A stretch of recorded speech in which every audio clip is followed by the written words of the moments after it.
আপনি ইঞ্জিনিয়ার হয়েছেন, আপনার মাথার মধ্যে ঘুরবে জাতির কল্যাণ কিভাবে করা যায়, জাতির মঙ্গল কিভাবে করা যায়।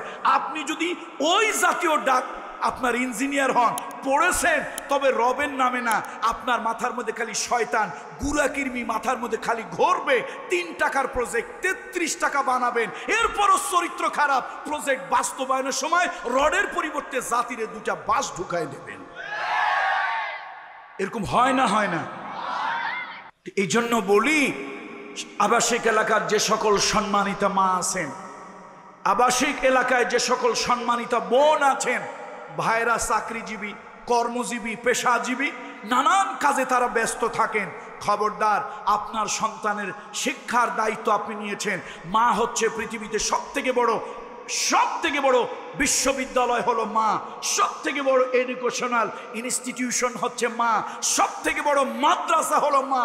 মায়ের মাধ্যমে সন্তান শিক্ষার শুরু হয়, মায়ের মাধ্যমে সন্তানের শিক্ষা জীবন শুরু হয়। আমি আমার মাকে বলবো, মা গো, তোমার সন্তান যেন অশিক্ষা, কুশিক্ষা, অনৈতিক শিক্ষা, স্রষ্টা বিরোধী শিক্ষা, নাস্তিকতার শিক্ষা তোমার সন্তান যেন না পায়।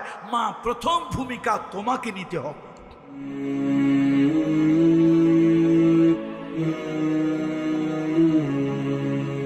আজকের মাহফিলটা হলো সিরাত মাহফিল।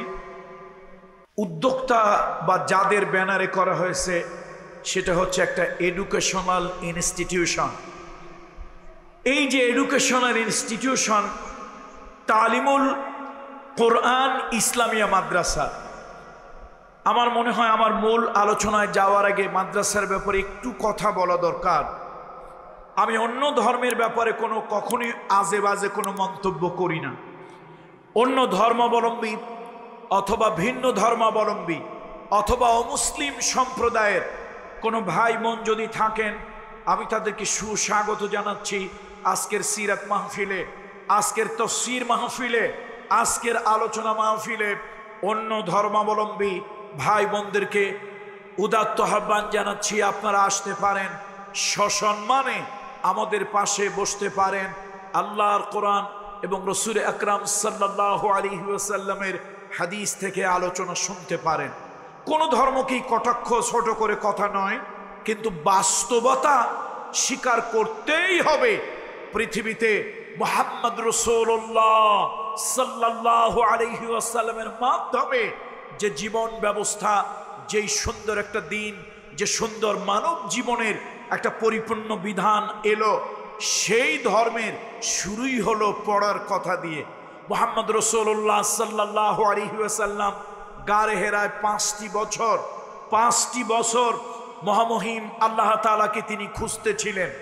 মুহাম্মদ রাসূলুল্লাহ সাল্লাল্লাহু আলাইহি ওয়াসাল্লাম মা খাদিজার থেকে অনুমতি নিয়ে রাসূলুল্লাহ সাল্লাল্লাহু আলাইহি ওয়াসাল্লাম 5টি বছর কাবা ঘর থেকে 3-3.5 কিলোমিটার দূরে একটা সুউচ্চ পাহাড়ের উপরে তিনি নির্জনে নিভৃতে মহামহিম আল্লাহ তাআলার সৃষ্টি নিয়ে চিন্তা করছিলেন, গবেষণা করছিলেন, মেডিটেশন করছিলেন, ধ্যান করছিলেন। আল্লাহ তাআলার সৃষ্টি রহস্য নিয়ে তিনি গভীর চিন্তায় মগ্ন ছিলেন। আল্লাহ তাআলার কি কুদরত! এই এক্সেপশনাল ইউনিভার্সিটি, এই ব্যতিক্রমধর্মী বিশ্ববিদ্যালয়ে মুহাম্মদ রাসূলুল্লাহর বয়স যখন 40 হলো, তখন একজন ঐশী মেসেঞ্জার, আল্লাহর পক্ষ থেকে একজন সম্মানিত ফেরেশতা এলেন, যার নাম হলো রূহুল আমিন, হযরত জিবরাইল আলাইহিস সালাম। তিনি রাসূলুল্লাহর কাছে এসে প্রথম যে আয়াতটা বললেন, যে কথাটা বললেন, নামাজ পড়ো, রোজা রাখো, হজ করো, যাকাত দাও, টুপি মাথায় দাও, পাগড়ি মাথায় দাও, জুব্বা পড়ো। এই কথাটা প্রথম বলেননি। রাসূলুল্লাহর কাছে এসে প্রথম তিনি বলেছিলেন, ইকরা ইয়া মুহাম্মদ, হে মুহাম্মদ আপনি পড়ুন। রাসূলুল্লাহ তিনি ছিলেন উম্মি। উম্মি বলতে অশিক্ষিত, মূর্খ নয়। এই জাগতিক বা অ্যালফাবেটিক, এরকম জাগতিক বা ইনস্টিটিউশনাল কোনো ধরনের শিক্ষা রাসূলুল্লাহ ছিল না, রাসূলুল্লাহ শিখেননি, আল্লাহ তাআলা তাকে দিয়ে শিখাননি। এটা হচ্ছে নবীজির সবথেকে একটা বড় মুআজিজা। বলুন আলহামদুলিল্লাহ। আমার নবী শিক্ষিত ছিলেন, আমার নবী জ্ঞানী ছিলেন, আমার নবী উস্তাদ ছিলেন, আমার নবী মুআল্লিম ছিলেন, আমার নবী শিক্ষকের শিক্ষক ছিলেন, আমার নবী সব থেকে বড় দার্শনিক ছিলেন, আমার নবী বৈজ্ঞানিক ছিলেন, আমার নবী সব থেকে বড় উন্নত মানের একজন দৌহিক এবং আধ্যাত্মিক রোগের চিকিৎসক ছিলেন। মুহাম্মদ রাসূলুল্লাহ সাল্লাল্লাহু আলাইহি ওয়াসাল্লাম পুঁথিগত যে বিদ্যা, অ্যালফাবেটিক যে নলেজ, সেটা যেহেতু আল্লাহ তাআলা তাকে দিয়ে কারো কাছ থেকে অর্জন করাননি, এই জন্য নবী বললেন মা আনা বিকারিন, I don't know how to read. আমি তো উম্মি, আমি পড়তে জানি না কেমন করে পড়তে হয়। আবার ফেরেশতা বলল ইকরা বিইসমি রাব্বিকাল্লাযী খালাক। রূহুল আমিন জিবরাইল আল্লাহর নবীকে বুকের মধ্যে আলিঙ্গন করলেন, জড়িয়ে ধরলেন আর বললেন ইকরা বিইসমি রাব্বিকাল্লাযী খালাক। যে মহামহিম প্রভু আপনাকে সৃষ্টি করেছেন তার নামে আপনি পড়ুন। এই যে রাসূলুল্লাহকে বুকের ভিতরে জড়িয়ে ধরলেন, রবের নামে পড়তে বললেন। আল্লাহ রসুল বলেন আল্লাহ তাআলার সৃষ্টি জগতের যত জ্ঞান বিজ্ঞান আল্লাহ তাআলা সব যেন আমার বুকের মধ্যে, সিনার মধ্যে আল্লাহ তাআলা ঢেলে দিলেন, সব আমার বুকের ভিতরে জমা হলো।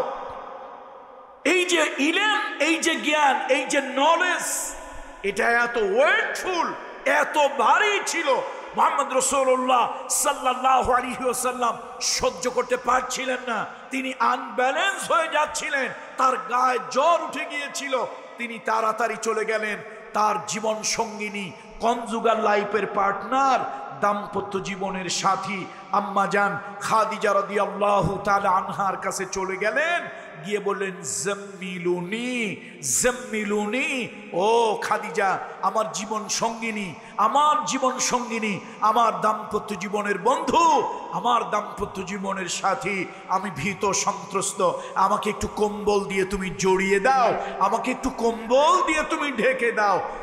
এবার আম্মাজান খাদিজা রাদিয়াল্লাহু তাআলা আনহা তিনি জিজ্ঞেস করলেন আপনার কি হয়েছে? নবীজি বললেন লাকাদ খাশিতু আলা নাফসি, আমার ভয় লাগতেছে, আমার মনে হয় মারাত্মক একটা কিছু আমার হয়ে গেছে। ফাআখবারাহাল খাবার, নবীজি ধ্যানে বসে আছেন, আল্লাহর চিন্তায় মগ্ন, সৃষ্টি নিয়ে মগ্ন, মহাবিশ্ব নিয়ে মগ্ন। কে আমাকে বানালো, কেন বানালো, এই পৃথিবীতে আমাকে কেন, কোন দায়িত্ব দিয়ে পাঠালো ইত্যাদি নিয়ে আমি চিন্তায় মগ্ন। এমন সময় একজন ঐশী মেসেঞ্জার, একজন আল্লাহর দূত, আল্লাহ প্রেরিত একজন ফেরেশতা আমার কাছে এসে আমাকে বলেছে পড়ার জন্য। আমি তো পড়তে জানি না। রাসূলুল্লাহ সাল্লাল্লাহু আলাইহি ওয়াসাল্লামকে অভয় দেওয়ার জন্য মা খাদিজা কি সুন্দর করে বললেন ওয়াল্লাহি ওয়াল্লাহি, আল্লাহর কসম, মা ইউখজিকাল্লাহু আবাদা। এ মুহাম্মদ, মুহাম্মদ আবুল কাসেম মুহাম্মদ, কাসেমের বাবা মুহাম্মদ, আপনি নির্ভয় নিশ্চিন্তা মুক্ত থাকুন, দুশ্চিন্তা মুক্ত থাকুন। আপনি ভয় পাইয়েন না, আপনি পাগল হন নাই, মাথা খারাপ হন নাই, জিন ভূতে ধরে নাই, কোনো জাদু বান্টনা আপনার কাজে লাগে নাই, আপনি সুস্থ আছেন, ভালো আছেন। আমার কাছে মনে হচ্ছে আপনি আল্লাহর নবী, যিনি আপনার কাছে এসেছেন তিনি হলেন আল্লাহর ফেরেশতা। তাহলে জ্ঞান শুরু হলো, জ্ঞান শুরু হলো ওহীর মাধ্যমে, জ্ঞান অর্জন করতে বলা হলো ওহীর মাধ্যমে। এই পৃথিবীতে যা কিছু দামি তার মধ্যে জ্ঞান অর্জন হলো সব থেকে বেশি দামি। তবে শুধু জ্ঞান অর্জন করলেই হবে না, সে জ্ঞানটা অর্জন করতে হবে রবের নামে। কার নামে? কার নামে? আমার দেশে তসলিমা নাসরিন ডাক্তার, তাই না? আবার ডক্টর শহীদুল্লাহ তিনি একজন ডক্টর, শব্দ প্রায় কাছাকাছি কিন্তু কাজ একরকম না বন্ধুরা আমার। আবার ডক্টর আহম্মদ শরীফ, সেও ছিল একজন ডক্টর। আবার ডাক্তার জাকির নায়ক, সেও একজন ডাক্তার। সব কি একরকম? তসলিমা নাসরিন ডাক্তার, তবে সে স্রষ্টাকে খুঁজে পায় নাই। জাকির নায়েক ডাক্তার, শুধু স্রষ্টাকে খুঁজে পায় নাই, তিনি কম্পারিটিভ রিলিজিয়ন, তুলনামূলক ধর্মতত্ত্বে কোটি কোটি মানুষকে রব চিনায় দিয়েছে। আবার ডক্টর হুমায়ুন আজাদ, বাড়ি হলো বিক্রমপুরের শ্রীনগর রারিখাল। আজাদ বললাম এই কারণে, স্রষ্টা সৃষ্টিকর্তায় যাদের বিশ্বাস থাকে না, ওগুলা মানুষ থাকে না, পশুর থেকেও এক ধাপ নিচে নেমে যায়।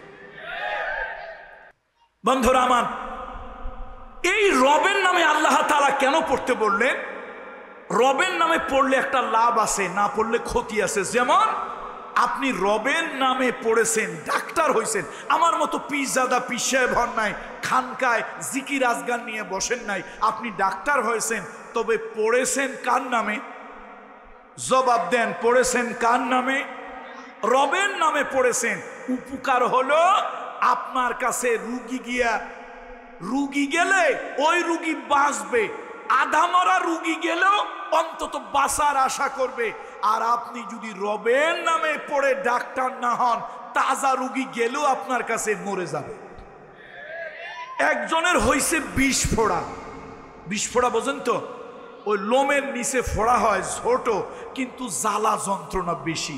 তো বিষ ফোড়া নিয়ে গেছে ডাক্তারের কাছে। ডাক্তার হলো দুনিয়ামুখী, ডাক্তার হলো কসাই। কয় সর্বনাশ, আমি তো চেক করে দেখলাম ভাই তোমার হইছে ক্যান্সার, লাইফের নাই অ্যান্সার, তাড়াতাড়ি বাড়ি যাও, যা মনে লয় তাই খাও, কবরের জন্য রেডি হও। আচ্ছা বলেন তো, রুগী কি আছে না রুগী মরে গেছে? আরে রুগী তো অর্ধেক মরে গেছে ভয়তে। রুগী যদি তাজাও হয় তো রুগী কি হয়েছে ভাই? অর্ধেক মরে গেছে এই ভয়ে। আরে সর্বনাশ, আমার যে কি রোগ হয়েছে, ডাক্তার বলছে হয়েছে অ্যান্সার, লাইফের নাই, হয়েছে ক্যান্সার, লাইফের নাই কি অ্যান্সার। তাড়াতাড়ি বাড়ি যাইতে বলছে, যা মনে লয় তাই খাইতে বলছে, কবরের জন্য রেডি হইতে বলছে। আর এই ডাক্তার যদি রবের নামে পড়াশোনা করত, তাহলে ডাক্তারের কাছে রুগী যাবে, রুগীটা নির্ঘাত মারা যাবে, তারপরও তার মানসিক প্রশান্তির জন্য, তার আত্মার প্রশান্তির জন্য, তার দেহের ইমিউনিটি, রোগ প্রতিরোধক ক্ষমতা বাড়ানোর জন্য ডাক্তার একটা সাইকোলজিক্যাল ওয়ে তাকে কথা বলতেন, মনস্তাত্ত্বিক তাকে একটু শক্ত বানানোর জন্য বলতেন, ভাই রোগ আপনার মারাত্মক, তবে দুশ্চিন্তার কারণ নাই, আপনার রব চাইলে আপনাকে এখান থেকে বাঁচিয়েও দিতে পারে। আপনার রব চাইলে মরা গাছে ফুল ফুটাইতে পারে, আপনি দুশ্চিন্তা করবেন না। আপনার রব মরা গাছে ফুল ফুটায়, ভাঙা নদীতে জোয়ার এনে দেয় আপনার রব। রুগী যদিও মারা যাবে, রুগীর কিন্তু শরীরের ভিতরে একটু জোর আসছে, তাহলে মনে হয় আমি বাঁচব। কথা ঠিক কিনা বন্ধুরা আমার? তাহলে ডাক্তার তিনি হলেন মহান রবের একজন পক্ষ থেকে সেবক, একজনকে তিনি বাঁচার আশা জাগিয়েছেন, আর একজন তাজা মানুষকে ভয় দিয়ে মেরে ফেলেছেন। এই ডাক্তার ডাক্তারি করেছে, তবে সে কসাই হয়েছে, সে রবের নামে পড়তে পারে নাই। আবার আপনি রবের নামে পড়লেন, আমাদের মতো হুজুর মোল্লা মৌলবী মুন্সি হওয়া দরকার নাই, রবের নামে পড়ে আপনি ইঞ্জিনিয়ার হয়েছেন। আপনার মাথার মধ্যে ঘুরবে জাতির কল্যাণ কিভাবে করা যায়, জাতির মঙ্গল কিভাবে করা যায়। আপনি যদি ওই জাতীয় আপনার ইঞ্জিনিয়ার হন, পড়েছেন, তবে রবের নামে না, আপনার মাথার মধ্যে খালি শয়তান গুরাকির্মি মাথার মধ্যে খালি ঘুরবে। 3 টাকার প্রজেক্ট 33 টাকা বানাবেন, এরপরও চরিত্র খারাপ, প্রজেক্ট বাস্তবায়নের সময় রডের পরিবর্তে জাতিরে 2টা বাঁশ ঢুকায় দেবেন। এরকম হয় না? হয় না? তাহলে বোঝা গেল, ইঞ্জিনিয়ার হোক, ডাক্তার হোক, ডক্টর হোক, পাইলট হোক, পড়াশোনা করবে কার নামে? একটু আওয়াজ দিয়ে সবাই বলি, কার নামে? এই জন্য আল্লাহ তাআলা কালামুল্লাহ শরীফের প্রথম আয়াত আল্লাহ তাআলা দিয়েছেন, নামাজ পড়ো এ কথা বলেননি, রোজা রাখো এ কথা বলেননি, আল্লাহ তাআলা প্রথম বললেন ইকরা, পড়ো। The more you read, the more you learn. তুমি যত পড়বে তত শিখবে। তুমি পড়ো পড়ো। আর তোমার রব কোন জায়গায় আত্মগোপন করে আছে, তোমার রবকে পড়াশোনা করে তুমি খুঁজে বের করো। আল্লাহু আকবার। মুহাম্মদ রাসূলুল্লাহ সাল্লাল্লাহু আলাইহি ওয়াসাল্লাম মা খাদিজা জিজ্ঞেস করছে, আবুল কাসেম মুহাম্মদ, আপনার বয়স যখন 23 বছর তখন আপনি আমার ব্যবসার ম্যানেজার হলেন। আপনার বয়স যখন 25 বছর 2 মাস 10 দিন তখন আপনার সাথে আমার বিয়ে হলো। আপনি হলেন আমার কনজুগাল লাইফের পার্টনার, দাম্পত্য জীবনের সাথী হলেন মুহাম্মদ। 10টি বছর আপনার সাথে আমি ঘর সংসার করলাম, সন্তান হলো, আপনার আমার মাধ্যমে সন্তান দুনিয়া এলো।